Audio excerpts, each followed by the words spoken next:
की बात की राजीव जी। और याद कीजिए कि हम लोग बहुत समय से चर्चा करते रहे हैं डीबी लाइव पर कि जुलाई अगस्त में मौसम बदलेगा। तो जुलाई खत्म होने पर है और अगस्त आ रहा है, और आप देखिए कि पिछले कुछ दिनों से मौसम बदल चुका है। अब लगने लगा है कि मोदी जी का एक छत्र राज नहीं है। वो जो मर्जी आए सो नहीं कर लेंगे, और उनके अश्वमेध घोड़े को राहुल गांधी ने और इंडिया गठबंधन ने खूंटे से बांध दिया है। अब छुड़ाना है उसको। अब इसकी जो पूरी घटनाक्रम है, जरा इसकी पॉलिटिकल एनालिसिस करते हैं कि एक पहली चीज की जो नो कॉन्फिडेंस मोशन आया रूल 198 के तहत, मोदी जी के शासनकाल में दूसरा है शायद। और जब भी ये मोशन आते हैं 2 दिन तक बहस होती है। मैं ये मानता हूं ये नौबत क्यों आई।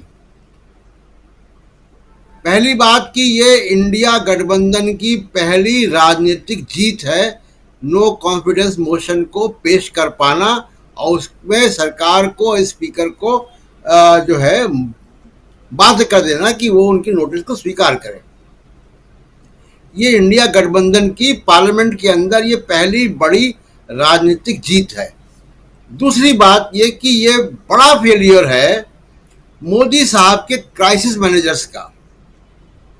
और मैं मानता हूं कि राज्यसभा और लोकसभा में जो पीठासीन अधिकारी हैं, जिस तरीके से सदन चला रहे हैं, वो उनका भी बड़ा योगदान है। इस अविश्वास को ट्रेजरी बेंचेस और अपोजिशन के बीच में जो अविश्वास है सत्ता पक्ष और विरोध में, अगर ये सोचिए कि ये प्रोवोकेशन नहीं होता चेयर की तरफ से, विपक्ष को भी अपनी बात कहने का मौका मिलता, तो उनके एजेंडा में नहीं था कि मानसून सेशन में वो ये नो कॉन्फिडेंस मोशन लाएंगे। ये तो कल सुबह चर्चा में आया ना। चर्चा में क्यों आया? आपने मणिपुर पर चर्चा नहीं होने दी। अब आप इसको बीजेपी के पॉइंट ऑफ व्यू सोचिए कि अगर मणिपुर पर चर्चा होती, दिन भर चर्चा होती, विपक्ष अपनी बात कहता, विपक्ष वो कौन सी ऐसी बात कहता जो कि मीडिया में या पब्लिक डोमेन में नहीं है, सब कुछ वही बातें कहता, सरकार उसका जवाब देती और चीज आगे बढ़ जाती, बिल पास होते, कुछ और बातें होती, एजेंडा फर्क हो जाता, फिर किसी और मुद्दे पे शोर मचता, हाउस एडजन होता या चलता। अब आपने क्या किया कि प्रोवोक कर दिया विपक्ष को कि उसके पास कोई और चारा नहीं बचा कि वो नो कॉन्फिडेंस मोशन लाए, जिसमें 198 के तहत, रूल 198 के तहत ये है कि 10 दिन के भीतर चर्चा और वोटिंग होगी इस पे। अब प्रधानमंत्री को, नंबर 1, प्रधानमंत्री को जवाब देना पड़ेगा। एक बात, नो कॉन्फिडेंस मोशन किसी एक मुद्दे पर नहीं आता है। नो कॉन्फिडेंस मोशन का कोई मुद्दा नहीं होता, सिर्फ उसमें एक लाइन का प्रस्ताव होता है कि हम इस सरकार के प्रति अविश्वास जताते हैं। वो ना मणिपुर है, ना अडानी है, ना कुछ है। तो खुला मंच है कि सरकार के खिलाफ सरकार को विपक्ष के लोग भाषण देंगे। सब पार्टियों को मौका मिलेगा संख्या के अनुपात के हिसाब से, मुद्दे सारे खुले हुए होंगे।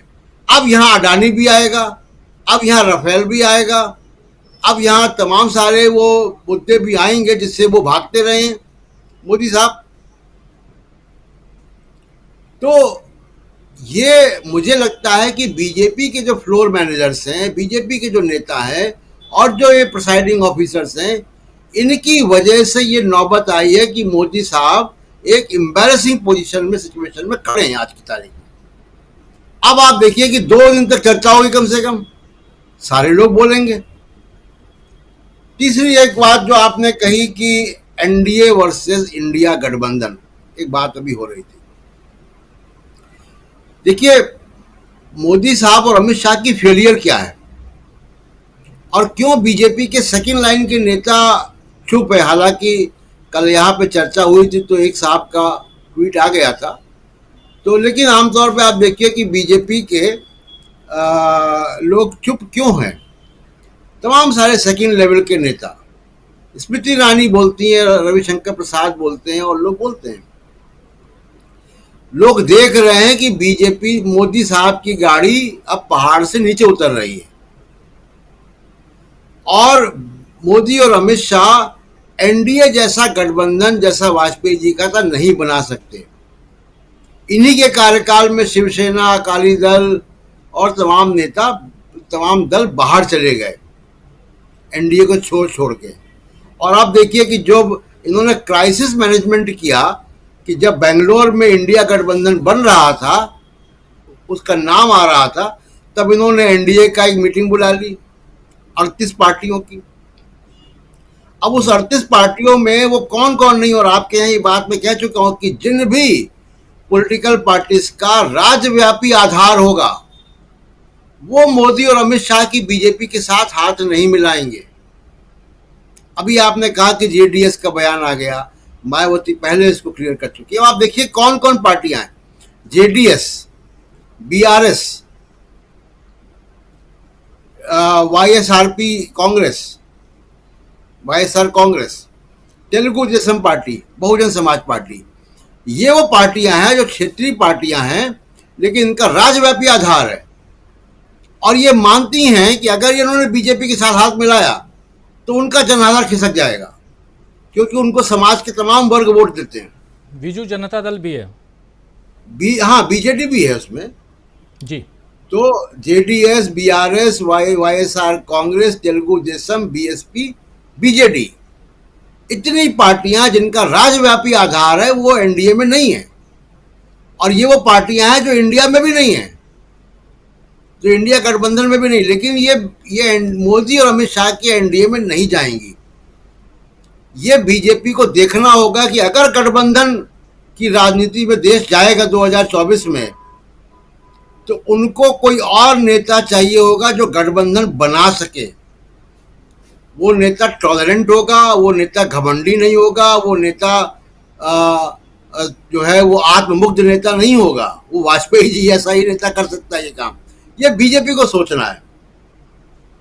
अब तीसरी बात कि ईडी के जो डायरेक्टर मिश्रा जी का 3 बार एक्सटेंशन के बाद सुप्रीम कोर्ट ने उनको इलीगल कह दिया उनका, उसके बाद सरकार आज फिर चली गई।